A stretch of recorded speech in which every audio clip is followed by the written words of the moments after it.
ஒன்றிணைந்தார்கள். மஸ்ஜித் நபவி அழகாக கட்டப்படுகிறது. பெரும் செலவில் கட்டப்பட்ட பள்ளி அல்ல,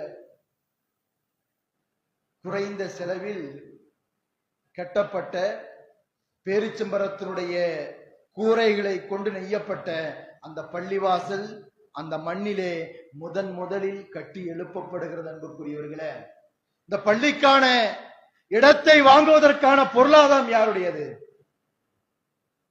அதுவும் நபிகள் நாயகம் ஸல்லல்லாஹு அலைஹி வஸல்லம் சொந்த பணத்தில் இருந்து வாங்குகிறார்கள். மக்காவிலே இருந்து மதீனாவுக்கு வருகிற பொழுது மதீனாவில் ஒரு பள்ளியை ஏற்படுத்த வேண்டும் என்று அதற்கான தயாரிப்போடு வந்து பள்ளிவாசலை வாங்குகிறார்கள், இடத்தை வாங்குகிறார்கள். அந்த இடத்தில் ஒரு பகுதியை, ஒரு சிறு இடத்தை தனக்கான தங்குமிடமாக எடுத்துக் கொள்கிறார்கள்.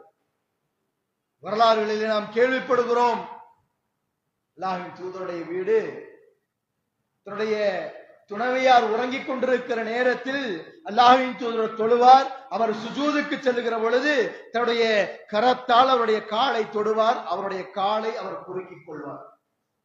ஏன் கொஞ்சம் தள்ளி நின்று தொழுகலாமே, இடம் இல்லை. அல்லாஹ்வின் தூதருடைய ஒட்டுமொத்த வீட்டினுடைய அளவே அவ்வளவுதான். ஒருவர் தொழுதால் ஒருவர் காலை நீட்டி நிம்மதியாக உறங்க முடியாத சுருக்கமான இடத்தில் அல்லாஹ்வின் தூதர் தன்னுடைய வாழ்விடத்தை அமைத்துக் கொண்டார். அப்ப இல்லாம இல்ல, பெரும் பகுதியை மஸ்ஜித் நபவிக்கு கொடுத்தார். கொஞ்சம் பெருசா எடுத்திருக்கலாம். மஸ்ஜித் நபவியிலே இருந்து ஒரு சிறிய பகுதியை அல்லாஹ்வின் தூதருடைய வீட்டுக்காக எடுத்துக்கொண்டதல்ல, அல்லாஹ்வின் தூதருடைய சொந்த பொருளாதாரத்தை கொண்டு வாங்கப்பட்ட இடத்தில் அல்லாஹ்வின் தூதருடைய வீட்டில் பெரும் பகுதி மஸ்ஜித் நபவிக்காக அல்லாஹ்வின் தூதர் கொடுத்தார். ஏன் கொடுக்கணும்? ஏன் ஒரு சமூகத்தில் முதலில் ஒரு பள்ளியை கட்டமைக்க வேண்டும்? இங்க பார்க்கணும்.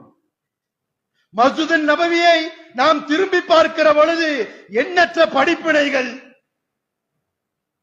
நமக்கான பாடங்களாக கிடைக்கிறது. அன்புக்குரியவர்களே, அன்றைக்கு தட்டாந்தரையில் கட்டி எழுப்பப்பட்ட சில கற்களையும் ஓலைகளையும் கொண்டு நெய்யப்பட்ட அந்த பள்ளியில் இருந்துதான் அபூபக்கர் சித்திக் ரலியல்லாஹு அன்ஹு என்கிற உயர்ந்த ஆட்சியாளரை, நேர்மையாளரை அல்லாஹ்வின் தூதர் உருவாக்கினார்.